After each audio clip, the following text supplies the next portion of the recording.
Hello guys, especially the AP Peridot section. Peridot I mean. Peridot. Okay, so I sent you the link sa Google Drive, no, sa folder nga API 8 Peridot printed, no, kay gilain ta mo sa digital. So inyo na siyang i-open, okay? Inyong i-click aning blue nga part, HTTPS na inyo nang i-click. Alright?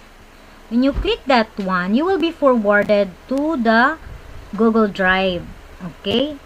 API 8 Peridot printed. So, what you're going to do is, inyo nang i-click ang inverted triangle. Yan. Okay? So, down, you can see new folder. Okay? So, new folder. Butangan na ninyong name. For example, Vanessa. Sample lang ha. Family name lang first. Okay. For example, Astilia Vanessa. Okay. Ana. O, create na kag. Name ni mo. Ayan. Nanay mong folder. Susod sa folder, imo na po na siyang i-click. Na. Click na ni mo ha.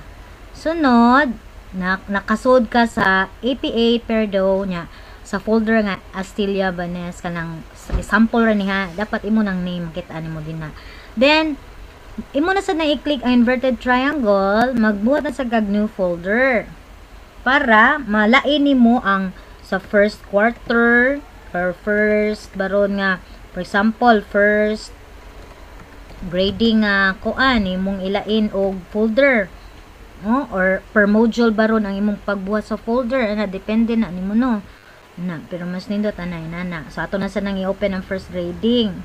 Nya di na sa first grading, for example, mupas ka sa imuhang module 1. Ang module 1 nga answer nimo kay di ba printed man mo.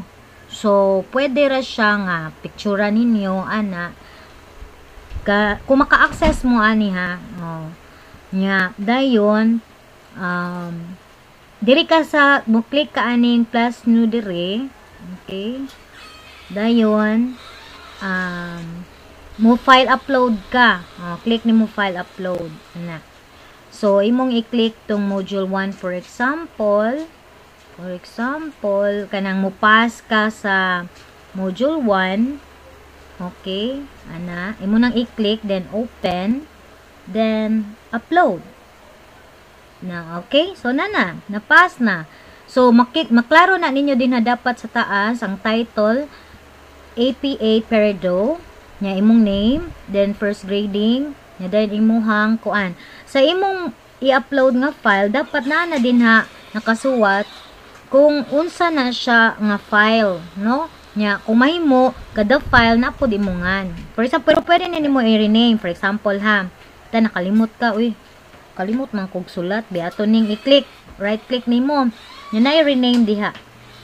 Okay, palitan butangan nimo rog kuan API 8 Astilia, for example, maguna lang inyong family name, no, Astilia V ana, kay ang uban parihog na ikaparihog kanang kuan na ikaparihog apelyido, so butangan na nimo first initial, no? First letter nga, initial. Okay. Na. No, diba? So, na-rename na siya. Then, to check it, kung kanang nabagyo na siya isud, i-click sad na kay, no? Atong i-preview. Preview na to. Diba? So, ana na siya. Okay. So, para mo balik, ato na i-click ang arrow back dire.